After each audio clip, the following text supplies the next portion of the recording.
بسم اللہ الرحمن الرحیم الحمد للہ رب العالمین والصلاة والسلام علی اشرف المرسلین نبینا و سیدنا محمد وعلی آلہ و اصحابہ اجمعین۔ ناظرین السلام علیکم۔ پروگرام موضوعات قرآن جاری ہے اور ہماری آج کی گفتگو کا موضوع ہے کلمہ طیبہ کے معانی، تقاضے اور اثرات۔ کلمہ طیبہ یا کلمہ شہادت لا الہ الا اللہ محمد الرسول اللہ، یہ دین اسلام کا پہلا رکن ہے۔ دین اسلام کے 5 ارکان ہیں، جیسا کہ احادیث میں ہے، بنی الاسلام علی 5 شہادت اللہ الہ الا اللہ وان محمد الرسول اللہ واقام الصلاۃ وایتاء الزکاۃ وصوم رمضان وحج البیت لمن استطاع الیہ سبیلا۔ یہ حضور صلی اللہ علیہ وسلم کا فرمان ہے کہ اسلام کی عمارت 5 ارکان پر یا 5 ستونوں پر قائم ہے۔ کلمہ شہادت ہے، نماز ہے، زکوٰۃ ہے، رمضان کے روزے ہیں اور حج بیت اللہ ہے۔ تو یہ جو کلمہ ہے یہ 2 میٹھے بول ہیں، اس میں 2 حصے ہیں۔ پہلا حصہ ہے لا الہ الا اللہ اور دوسرا حصہ ہے محمد الرسول اللہ۔ قرآن مجید میں کلمہ طیبہ موجود ہے۔ جو پہلا حصہ ہے لا الہ الا اللہ، وہ سورہ محمد صلی اللہ علیہ وسلم میں ہے۔ سورہ محمد کی آیت نمبر 19 میں اللہ تعالیٰ فرماتے ہیں فَاعْلَمْ أَنَّهُ لَا إِلَٰهَ إِلَّا اللَّهِ، کہ آپ کو اس بات کا علم ہونا چاہیے کہ لا الہ الا اللہ، اللہ کے سوا کوئی ذات ایسی نہیں ہے جو عبادت کے لائق ہو۔ کلمہ طیبہ کا جو دوسرا حصہ ہے محمد الرسول اللہ، یہ سورہ فتح میں ہے۔ سورہ فتح کی آیت نمبر 29 میں اللہ تعالیٰ آیت کا آغاز اسی طرح سے کرتے ہیں محمد الرسول اللہ، کہ محمد صلی اللہ علیہ وسلم اللہ کے رسول ہیں۔ کلمہ کا جو پہلا حصہ ہے لا الہ الا اللہ، یہ ہماری تخلیق کا مقصد ہے، ہمارا مقصد حیات ہے۔ اللہ تعالیٰ فرماتے ہیں وَمَا خَلَقْتُ الْجِنَّ وَالْإِنسَ إِلَّا لِيَعْبُدُونَ، کہ میں نے جنات کو اور انسانوں کو محض اس لیے پیدا کیا ہے کہ وہ میری عبادت کریں، میری بندگی کریں۔ یا اگر آپ قرآن مجید کو شروع سے پڑھنا شروع کر دیں تو جو پہلا حکم ہے وہ سورہ بقرہ کی آیت نمبر 21 میں آتا ہے۔ ارشاد ہے یا ایھا الناس اعبدوا ربکم الذی خلقکم والذین من قبلکم لعلکم تتقون، کہ اے لوگو اپنے پروردگار کی عبادت کرو جس نے تمہیں پیدا کیا اور ان لوگوں کو بھی پیدا کیا جو تم سے پہلے گزر گئے ہیں، اور عبادت کرو تاکہ تقوی اختیار کرو۔ جو دوسرا حصہ ہے کلمہ طیبہ کا محمد الرسول اللہ، وہ ہمارے مقصد حیات کو پانے کا واحد طریقہ ہے، واحد ذریعہ ہے۔ لا الہ الا اللہ مقصد حیات ہے اور محمد الرسول اللہ مقصد حیات کو پانے کا طریقہ ہے، ذریعہ ہے۔ حدیث میں آتا ہے کہ زمانہ جاہلیت میں مکہ میں ایک گروہ ایسا تھا جو اپنے آپ کو حنفاء کہتا تھا، یعنی وہ لوگ جو حضرت ابراہیم علیہ السلام کے دین پر قائم تھے اور شرک نہیں کرتے تھے، بت پرستی نہیں کرتے تھے۔ خود رسول اللہ صلی اللہ علیہ وسلم بھی انہی میں سے تھے، آپ صلی اللہ علیہ وسلم نے کبھی بت پرستی نہیں کی۔ لیکن اس گروہ میں حنفاء میں ایک شخص کا ذکر ہے، نام آتا ہے زید بن عمرو۔ یہ حنیف تھے، حنفاء میں سے تھے، اور آپ صلی اللہ علیہ وسلم فرماتے ہیں کہ میں انہیں اکثر دیکھتا تھا کہ یہ خانہ کعبہ کی دیوار کے ساتھ ٹیک لگا کر بیٹھے ہیں اور کفار قریش کو منع کر رہے ہیں کہ آپ بت پرستی نہ کریں، یہ غلط ہے۔ اور جب وہ باز نہیں آتے تھے تو وہ اللہ تعالیٰ سے دعا کرتے تھے روتے ہوئے کہ اے اللہ، میں جانتا ہوں کہ تو وحدہ لا شریک ہے، تو اکیلا ہے، تیرا کوئی شریک نہیں، لیکن میں یہ نہیں جانتا کہ میں تیری عبادت کیسے کروں۔ تو حضور اکرم صلی اللہ علیہ وسلم کی تشریف آوری سے انسانیت کو یہ معلوم ہوا، انسانیت کو یہ معرفت حاصل ہوئی کہ وہ اللہ کی عبادت کیسے کرے۔ آپ صلی اللہ علیہ وسلم نے طریقہ بتایا۔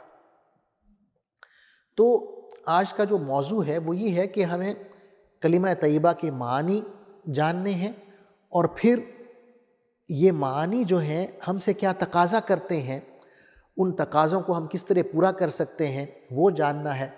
اور پھر یہ کہ جو شخص توحید پرست ہے، جو کلمہ طیبہ پر ایمان لے آتا ہے، یہ کلمہ اس کی شخصیت پر کیا اثرات مرتب کرتا ہے، اس کی شخصیت میں کس طرح نکھار پیدا ہوتا ہے، شخصیت کے کون کون سے پہلو جو ہیں وہ اجاگر ہوتے ہیں۔ تو کلمہ طیبہ کا جو پہلا حصہ ہے لا الہ الا اللہ، اس کے معانی اور اس کے تقاضے، اس سے ہم شروع کرتے ہیں۔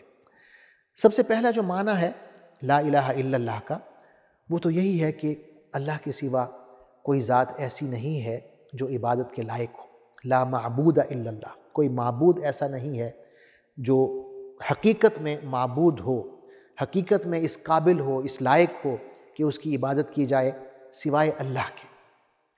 اور یہی بات ہم نماز میں دہراتے ہیں سورہ فاتحہ میں، جب ہم کہتے ہیں ایاک نعبد و ایاک نستعین، کہ اے اللہ ہم صرف تیری عبادت کرتے ہیں اور صرف تجھی سے مدد مانگتے ہیں۔ تو یہ پہلا معنی ہے۔ لا الہ الا اللہ کا دوسرا معنی یہ ہے لا محبوب الا اللہ، کہ ہمارا جو محبوب حقیقی ہے وہ بھی اللہ کے سوا کوئی نہیں ہے۔ قرآن مجید میں ہم پڑھتے ہیں سورہ بقرہ کی آیت نمبر 165 میں اللہ تعالیٰ فرماتے ہیں وَمِنَ النَّاسِ مَن يَتَّخِذُ مِن دُونِ اللَّهِ أَندَادًا يُحِبُّونَهُمْ كَحُبِّ اللَّهِ وَالَّذِينَ آمَنُوا أَشَدُّ حُبًّا لِلَّهِ، کہ لوگوں میں بعض ایسے ہوتے ہیں جو اللہ کے ساتھ دوسروں کو شریک ٹھہراتے ہیں، وہ دوسروں سے ایسی محبت کرتے ہیں جیسے اللہ سے محبت کرنی چاہیے، لیکن وہ لوگ جو ایمان لے آئے ہیں ان کی محبت اللہ کے ساتھ شدید ترین ہوتی ہے۔ تو یہ لا الہ الا اللہ کا دوسرا معنی ہے کہ لا محبوب الا اللہ، اور یہ تقاضا یہ ہم سے کرتا ہے کہ ہماری اللہ کے ساتھ جو محبت ہو وہ شدید ترین ہو، باقی جتنی بھی محبتیں ہیں وہ اللہ کی محبت سے کم تر ہو۔ لا الہ الا اللہ کا جو تیسرا معنی ہے وہ یہ ہے لا متصرف فی العالم الا اللہ، کہ صرف اللہ ہی ہے جو اس کائنات کے نظام میں تصرف رکھتا ہے، اس کائنات کو چلا رہا ہے، پورے نظام کو چلا رہا ہے، وہ صرف اور صرف اللہ ہے۔ قرآن مجید میں اللہ تعالیٰ فرماتے ہیں قُلْ كُلٌّ مِّنْ عِنْدِ اللَّهِ فَمَا لِهَٰؤُلَاءِ الْقَوْمِ لَا يَكَادُونَ يَفْقَهُونَ حَدِيثًا، کہ اے نبی صلی اللہ علیہ وسلم آپ یوں کہیں کہ ہر چیز، ہر کام اللہ کی طرف سے ہوتا ہے، تو ان لوگوں کو کیا ہو گیا ہے کہ یہ اس سیدھی سادھی بات کو سمجھنے سے قاصر ہیں، یہ بات ان کی سمجھ میں نہیں آ رہی کہ کائنات میں جو کچھ بھی ہو رہا ہے اللہ کے اذن سے، اس کے حکم سے اور اس کے تصرف سے ہو رہا ہے۔ ایک اور مقام پہ فرمایا ان القوۃ للہ جمیعا، کہ جتنی بھی قوت ہے، جتنی بھی پاور ہے وہ اللہ کے ہاتھ میں ہے۔ آنکھ جھپکنے کے لیے بھی ہمیں قوت چاہیے ہوتی ہے، یہ ہمارا دل کام کر رہا ہے، ہمارے گردے، ہمارا معدہ، ہمارا دماغ کام کر رہا ہے، یہ سب جو طاقتیں ہیں، قوتیں ہیں، اللہ کی دی ہوئی ہیں۔ اللہ تعالیٰ فرماتے ہیں وَفِي أَنفُسِكُمْ أَفَلَا تُبْصِرُونَ، کہ اپنے اندر جھانک کر دیکھو، تمہیں کچھ نظر نہیں آتا کہ کتنے ہی نظام ہمارے جسم کے اندر چل رہے ہیں، ان کو کون چلا رہا ہے۔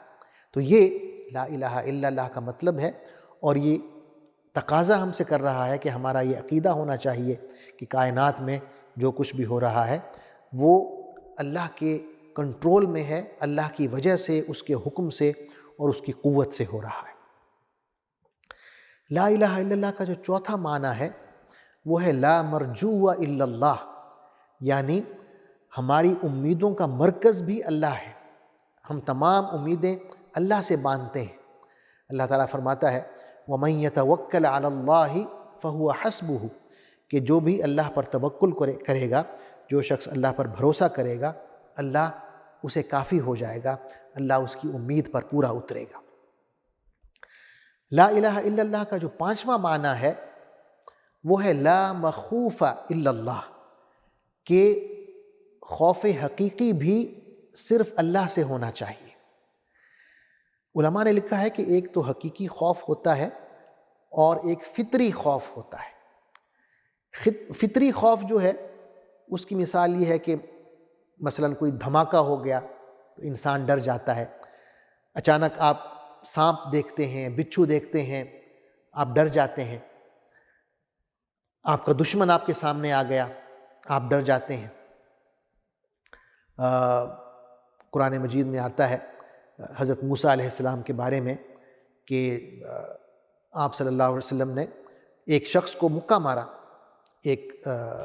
دو بندے لڑ رہے تھے، ایک بنی اسرائیل کا تھا جو حضرت موسیٰ علیہ السلام کی قوم سے تھا، دوسرا مصری تھا۔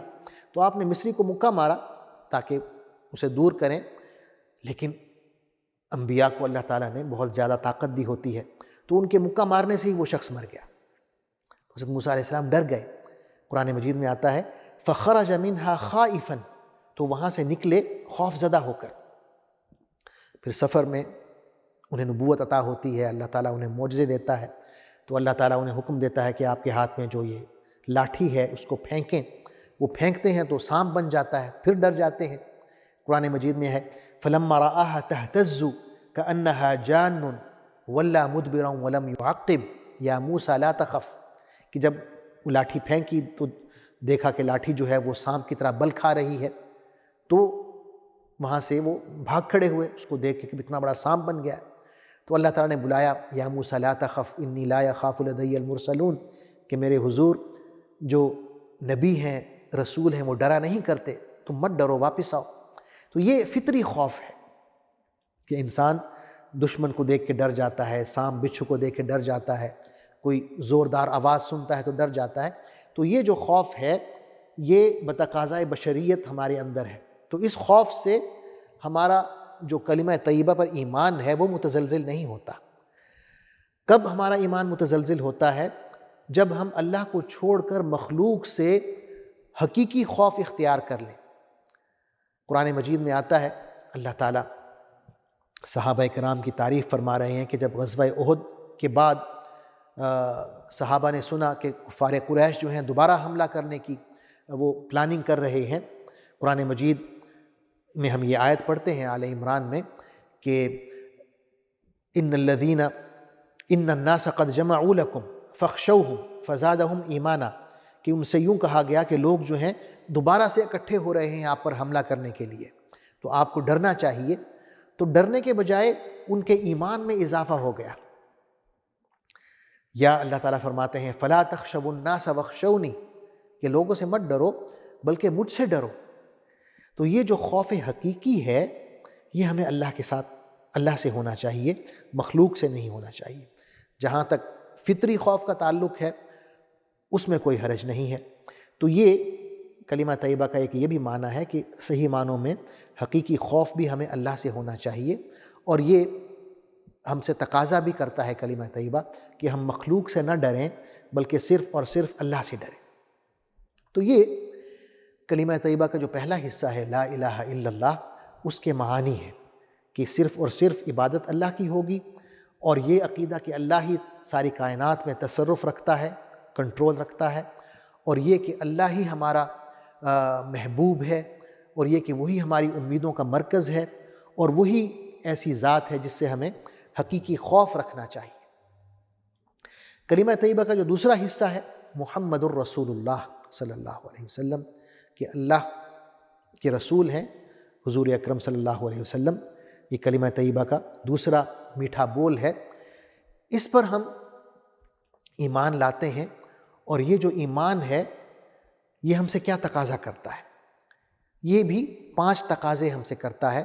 پہلا تقاضا یہ ہے کہ رسول اللہ صلی اللہ علیہ وسلم کی ہم تصدیق کرتے ہیں، جو بھی حضور اکرم صلی اللہ علیہ وسلم ہمیں بتاتے ہیں، جو بھی ہمیں خبر دیتے ہیں، وہ گزشتہ سابقہ امتوں کی کیوں نہ ہو یا مستقبل کی خبریں ہی کیوں نہ ہو، ہم آپ صلی اللہ علیہ وسلم کی تصدیق کرتے ہیں، آپ کو سچا مانتے ہیں ان باتوں میں۔ تو یہ پہلا تقاضا ہے کلمہ طیبہ کا، جو یہ حصہ ہے محمد الرسول اللہ، اس پر ایمان لانے کا۔ دوسرا تقاضا یہ ہے کہ جو کچھ بھی آپ صلی اللہ علیہ وسلم کا حکم ہے جو آپ نے ہمیں دیا ہے، ہم اس حکم کو بجا لاتے ہیں، حضور اکرم صلی اللہ علیہ وسلم کی اطاعت کرتے ہیں، اور یہ اللہ نے ہمیں حکم دیا ہے۔ اللہ تعالیٰ کا فرمان ہے یا ایھا الذین آمنوا اطیعوا اللہ واطیعوا الرسول، کہ اے اہل ایمان اللہ کی اطاعت کرو اور رسول کی اطاعت کرو۔ تو جو بھی حکم رسول اللہ صلی اللہ علیہ وسلم ہمیں دیں گے، اس حکم کو بجا لانا، اس پر عمل کرنا ہمارے لیے فرض ہے، اور یہ محمد الرسول اللہ کا جو کلمہ ہے وہ ہم سے یہ تقاضا کرتا ہے کہ آپ صلی اللہ علیہ وسلم کی اطاعت کی جائے۔ اسی طرح تیسرا تقاضا یہ ہے کہ جن کاموں سے رسول اللہ صلی اللہ علیہ وسلم نے ہمیں روکا ہے ان سے ہم رک جائیں، جس چیز سے روکا ہے اس چیز کو ہم اپنے اوپر حرام قرار دے دیں۔ سورہ حشر میں اللہ تعالیٰ فرماتے ہیں وَمَا آتَاكُمُ الرَّسُولُ فَخُذُوهُ وَمَا نَهَاكُمْ عَنْهُ فَانْتَهُوا، کہ رسول جس چیز کا آپ کو حکم دیں وہ کرو، اور جس چیز سے آپ کو روکیں اس سے رک جاؤ۔ اور اس سے علماء نے یہ اخذ کیا ہے کہ جو رسول اللہ صلی اللہ علیہ وسلم کی سنت ہے یہ بھی دین کا ایک ماخذ ہے، ایک مصدر ہے، ایک سورس ہے، اور سنت جو ہے وہ قرآن کی شارح ہے، قرآن کی تشریح کرتی ہے۔ اگر آپ سنت سے روگردانی کریں گے تو آپ قرآن پر بھی عمل نہیں کر سکیں گے، کیونکہ تمام امت کا اس بات پر اتفاق ہے کہ جو وحی الہی ہے وہ دو قسم کی ہے۔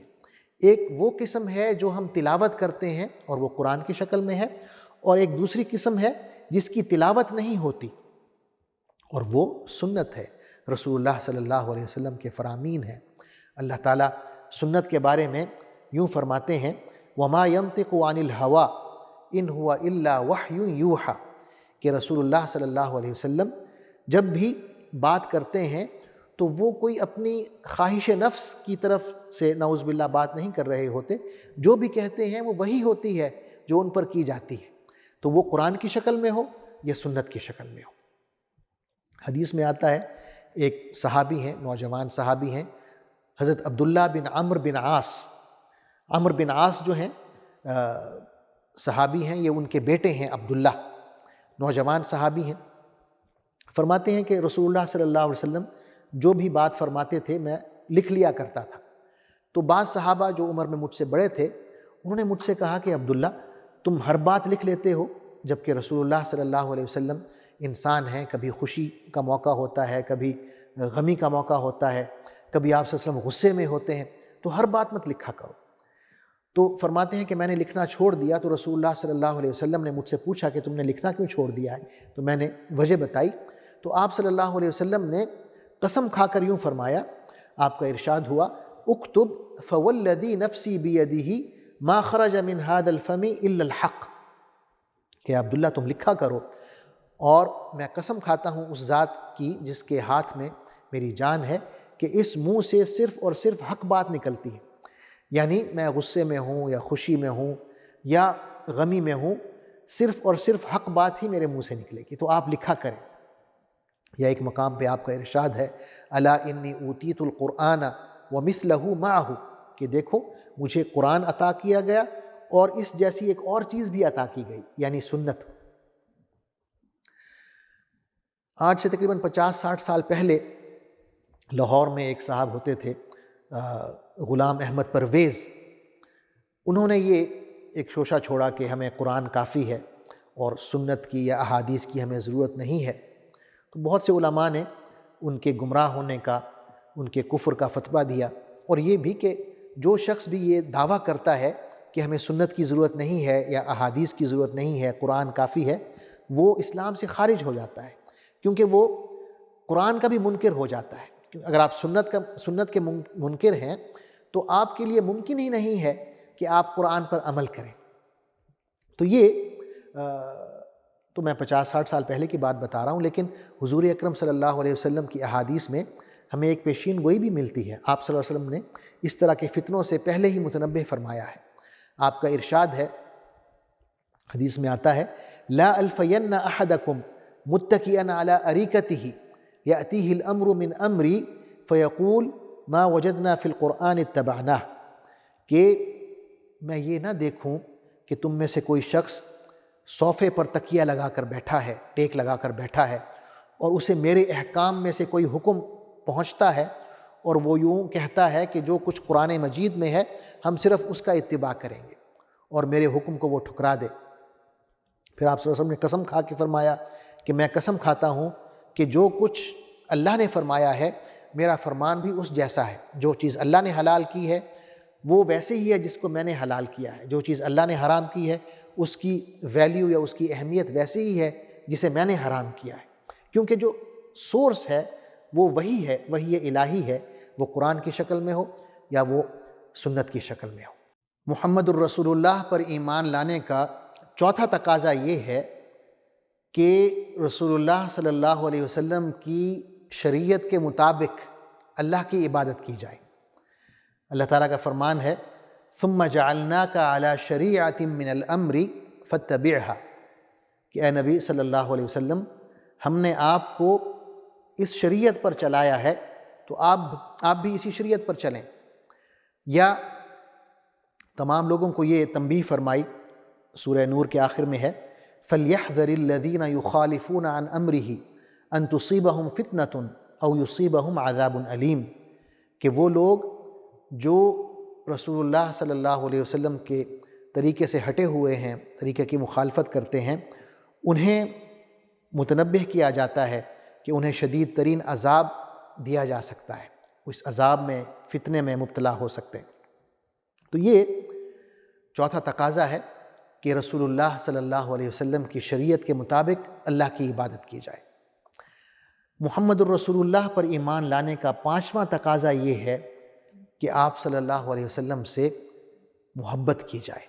حب رسول جو ہے یہ بھی تقاضا کرتا ہے ہم سے، محمد رسول اللہ پر ایمان لانا تقاضا کرتا ہے کہ ہم رسول اللہ صلی اللہ علیہ وسلم سے محبت کریں۔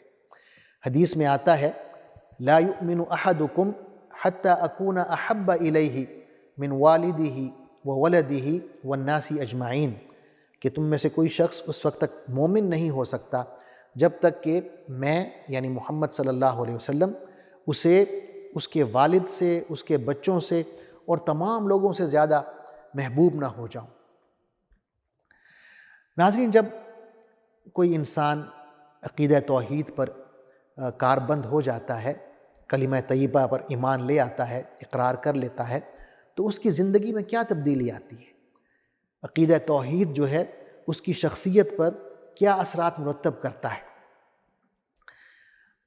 4 اہم اثرات ہیں جو عقیدہ توحید ہماری شخصیت پر مرتب کرتا ہے، اور اس میں سب سے اہم جو ہے وہ ہے خود اعتمادی یا عزت نفس۔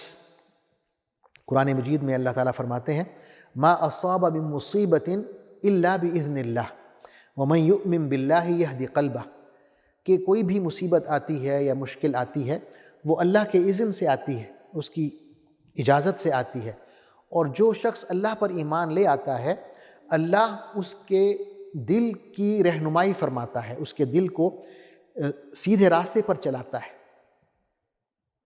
حضور اکرم صلی اللہ علیہ وسلم نے ایک دفعہ حضرت عبداللہ بن عباس رضی اللہ عنہما سے یہ فرمایا کہ اے عبداللہ، اگر دنیا کے سارے لوگ اکٹھے ہو جائیں کہ تمہیں کوئی نقصان پہنچائیں تو اس وقت تک تمہیں نقصان نہیں پہنچا سکتے جب تک اللہ نہ چاہے۔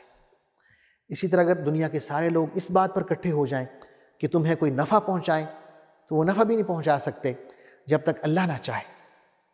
تو یہ توحید جو ہے ہمیں عزت نفس عطا کرتی ہے، خود اعتمادی عطا کرتی ہے۔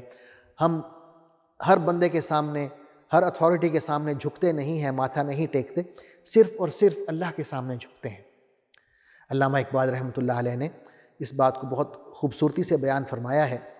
آپ فرماتے ہیں یہ ایک سجدہ جسے تو گراں سمجھتا ہے 1000 سجدوں سے دیتا ہے آدمی کو نجات۔ تو یہ پہلا اثر ہے توحید کا کہ ہمارے اندر عزت نفس پیدا ہوتی ہے۔ دوسرا جو اثر ہے وہ ہے تواضع اور انکساری۔ وہ کس طرح؟ جب ایک موحد توحید پرست یہ جانتا ہے، اس کا یہ عقیدہ ہے کہ میرے پاس جو بھی نعمتیں ہیں وہ اللہ کی عطا کردہ ہے، تو اس کے اندر شکر کے جذبات پیدا ہوتے ہیں، وہ اللہ کا شکر ادا کرتا ہے، اور جو شکر ہے وہ انسان کو عاجزی، تواضع اور انکساری سکھاتا ہے۔ اللہ تعالیٰ نے تمام انسانیت کو 2 حصوں میں تقسیم کر دیا ہے، ایک وہ ہیں جو اس کا شکر ادا کرتے ہیں، اور دوسرے وہ ہیں جو کفران نعمت کرتے ہیں۔ قرآن مجید میں اللہ تعالیٰ فرماتے ہیں اِنَّا هَدَيْنَاهُ السَّبِيلَ اِمَّا شَاكِرًا وَإِمَّا كَفُورًا، کہ ہم نے انسان کو راستہ دکھا دیا ہے، اب وہ اس کی مرضی ہے کہ وہ شکر گزار بندہ بنے یا کفران نعمت کرے۔ تو یہ توحید کا دوسرا اثر ہے کہ ہمارے اندر تواضع پیدا ہوتی ہے، انکساری پیدا ہوتی ہے۔ توحید کا جو تیسرا اثر ہے ہمارے اوپر وہ ہے مساوات انسانی، یعنی جب ایک موحد جانتا ہے کہ میرا اور تمام انسانوں کا آقا ایک اللہ ہے، تو وہ اس بندگی کے لیول پر انسانی مساوات کا قائل ہو جاتا ہے کہ میں اور تمام انسان اللہ کے بندے ہیں، تو اس بندگی میں ہم ایک دوسرے سے برابر ہیں، کوئی فوقیت نہیں ہے۔ اور اللہ تعالیٰ بھی ہمیں انسانیت کے ناطے مخاطب کرتے ہیں، یا ایھا الناس کہہ کے، یا ایھا الناس انا خلقناکم من ذکر وانثی وجعلناکم شعوبا وقبائل لتعارفوا ان اکرمکم عند اللہ اتقاکم، کہ اے انسانوں ہم نے تمہیں ایک مرد سے اور ایک عورت سے پیدا کیا، آدم علیہ السلام اور حوا علیہ السلام، اور پھر ہم نے تمہیں شعوب میں، قبائل میں، قوموں میں تقسیم کر دیا تاکہ تم ایک دوسرے کو پہچانو۔ یقیناً تمہارے اندر جو بہترین ہے اللہ کی نظر میں وہ ہے جو زیادہ پرہیزگار ہے، متقی ہے، وہ اللہ کے نزدیک بہتر ہے، ورنہ تم سب کے سب انسانیت کے ناطے برابر ہو۔ یہ توحید ہمیں سکھاتی ہے، ہمارے اندر یہ اثر ڈالتی ہے۔ چوتھا اثر جو توحید ہمارے اندر یا ہماری شخصیت پر ڈالتی ہے وہ ہے اطمینان قلب، دل کا اطمینان۔ ایک موحد جو ہے اسے یقین ہوتا ہے کہ ہر چیز اللہ کے ہاتھ میں ہے۔ اللہ نے اگر مجھے طاقت دی ہے تو یہ اسی کا اختیار تھا، اس نے مجھے طاقتور بنا دیا ہے۔ اللہ کے اختیار میں ہے، وہ مجھے کمزور بھی بنا سکتا ہے۔ اگر اللہ نے مجھے عزت دی ہے تو یہ اس کا اختیار ہے، وہی عزت دینے والا ہے۔ وہ اگر چاہتا تو مجھے ذلیل و خوار کر دیتا۔ اللہ نے اگر مجھے شہرت دی ہے تو اس کی دین ہے، اس کی نعمت ہے، وہ مجھے گمنامی کی زندگی دے سکتا تھا۔ اسی طرح اللہ نے اگر مجھے اختیارات دیے ہیں تو یہ اس کی نعمت ہے، وہ مجھے بالکل بے اختیار کر سکتا تھا۔ قرآن مجید میں ہم پڑھتے ہیں سورہ آل عمران میں وَتُعِزُّ مَن تَشَاءُ وَتُذِلُّ مَن تَشَاءُ بِيَدِكَ الْخَيْرُ إِنَّكَ عَلَى كُلِّ شَيْءٍ قَدِيرٌ، کہ اللہ تو جسے چاہتا ہے عزت دیتا ہے، جسے چاہتا ہے تو ذلیل و خوار کر دیتا ہے، ساری بھلائی تیرے ہاتھ میں ہے، تو جو کچھ چاہتا ہے کر لیتا ہے، قدرت رکھتا ہے۔ تو یہ انسان کو بے فکر بنا دیتی ہے، اس کے اندر سے خوف ختم ہو جاتا ہے، تمام افکار جو ہیں اس کے اندر سے تفکرات ختم ہو جاتے ہیں، اس کے اندر ایک اطمینان قلب آ جاتا ہے۔ یعنی مجھے کسی چیز کی فکر نہیں ہے، مجھے اطمینان ہے میرے قلب میں، اگر میں موحد ہوں تو میں فکر مند نہیں ہوں۔ مجھے صرف یہ فکر ہونی چاہیے کہ میں اللہ اور اس کے رسول کے احکام کا پابند ہوں یا نہیں ہوں۔ اور اس بات کو بھی علامہ اقبال نے بیان کیا ہے، فرماتے ہیں تقدیر کے پابند نباتات و جمادات، مومن فقط احکام الہی کا ہے پابند۔ اللہ تعالیٰ سے دعا ہے کہ ہمیں کلمہ طیبہ کے معانی کو سمجھنے اور ان کے جو تقاضے ہیں ان کو پورا کرنے کی، اور توحید کے جو اثرات ہیں انہیں اپنی شخصیت پر مرتب کرنے کی توفیق عطا فرمائے۔ وآخر دعوانا ان الحمد للہ رب العالمین۔